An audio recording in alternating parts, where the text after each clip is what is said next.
My name is Oladosu Adenike. I'm an ecofeminist, climate justice activist, and an eco reporter from Nigeria.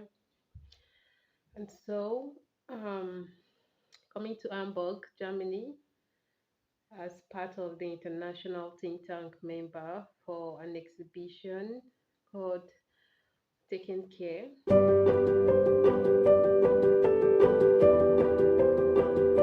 Arrived at the airport, Nnamdi Azikiwe Airport. So, on my way to catch my flight for 10:22 p.m. This is just around after 6 p.m. So, trying to be fast in doing all of this. Who is with me? Say hello. Hello. Hello. Hello. This is my view, basically. My view, my view, my view, my view. 360. Trying to locate my number for the boarding room, for the gates into the boarding room. So definitely I'm in to Lufthansa Airline to Germany. The first day of the meeting. This is my hotel. This is 9 a.m. in Germany time. My hotel is coming out, and then towards the meeting. And then we move. So I'm wearing, putting on, this is my dress. A little bit of sunshine this morning. Very good time to be in Germany. Very, very good time to be in Germany. So my name is Oladosu Adenike. I'm an ecofeminist, climate justice activist, and an eco reporter from Nigeria. And um, coming to Hamburg, Germany, as part of the international think tank member for an exhibition called Taking Care.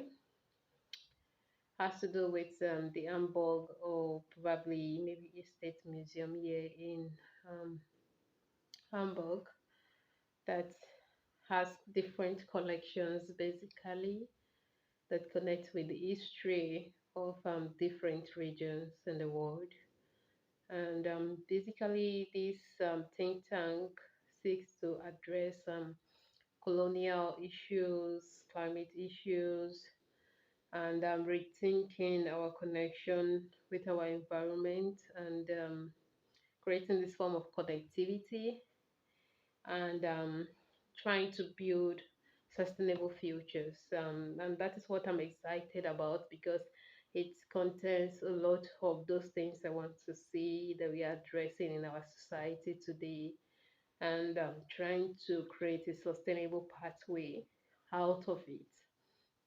And being passionate about the restoration of Lake Chad, and seeing the fact that it's coming into this framework is something big and a great win for landscape restoration processes, trying to identify problems, issues, creating a pathways for solutions. What solutions are visible enough, and I think is one way we can use to address solutions in our society. So basically, the first day of the event, we get to meet with the director of the museum, the Hamburg Museum, um, pronounced MARKK Museum, a very long name, probably to be written in in the description.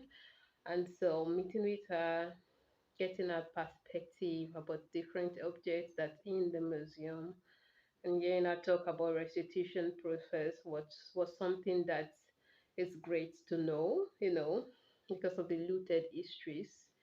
And I think it's something that is good to know, because these are what climate change also going to rob us of. It's going to rob us of our history if we don't act on it, because um, some of our cultural heritage, cultural sites might be taken away by the climate crisis.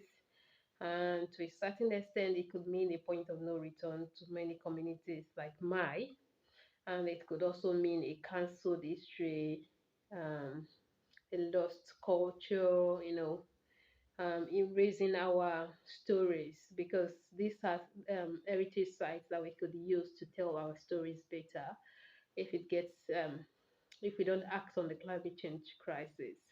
And so specifically on day one, we move around the studio, the museum, I mean, trying to get historical facts, images, different kind of things that we could go around the museum to check through, and trying to bring out an exhibition in this process, how it relates to what we are doing. And then the second day, we dive into the issue, basically trying to outline different issues, different matters arising from each of the regions that the think tank member are working on, specifically five think tank members, and working on different issues that defines us, and trying to bring it into this exhibition process to inform the audience about the issues, the critical issues that is affecting us, particularly in Nigeria, the landscape that um, we're able to include into this framework is on Lake Chad and the Niger Delta, because these are large environmental disasters by shale, especially in the Niger Delta, the oil spillage, the crisis of water pollution, and the rest. And now in the Lake Chad, looking at the shrinking of the lake, how it's affecting the livelihoods of those people that are in the region and the rest. And so everybody bringing knowledge from different background to inform the process. It's really a good way to go about it. Like, I really love the process because everyone have something to bring on the table, amazing ideas that could make me keep wondering about, pondering about, to very beautiful ideas. And I'm also looking forward to how the project will look like once it is done, that is going to be able to address most of those critical issues, and also help to create educational tools for children, maybe here in Hamburg and also in other parts of the world, that might want to make use of the exhibition, outcomes and the rest. And the third day, which is Sunday, first day was Friday,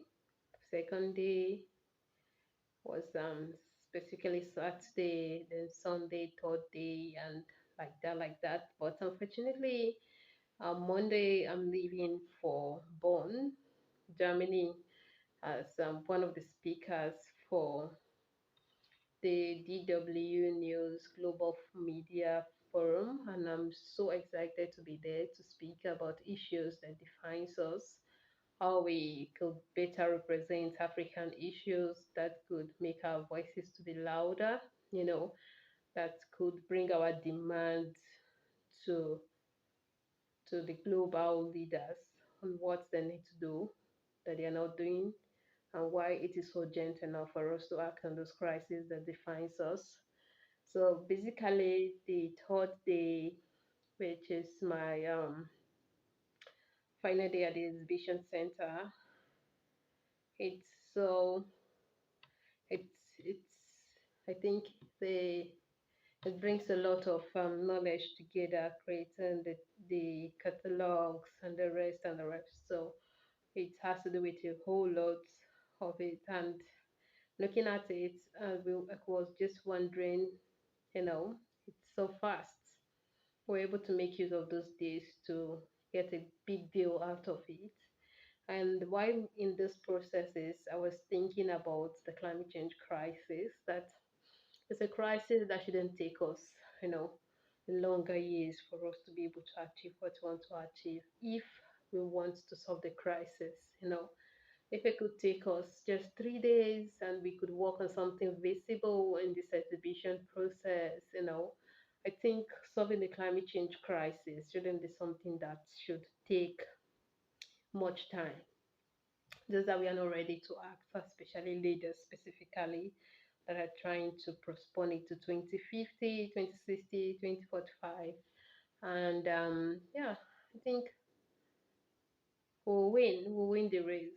And the one thing about winning the race and why I have hope is the fact that the climate justice has a face of young people and women dominating the, the process and all, speaking out, calling out for accountability, calling out leaders that are not doing their best, demanding for actions here and there. And I think, yeah, we'll get through because the climate justice movement keeps expanding and we want more people in the movement for climate justice.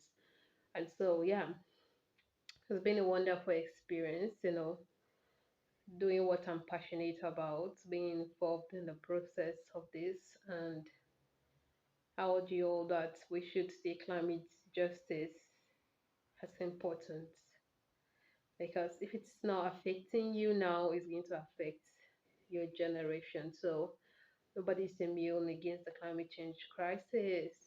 And if Africa is not safe, Europe is not safe, specifically nobody's safe against the impact of the climate change crisis. We are not immune to flood, neither are we immune to drought.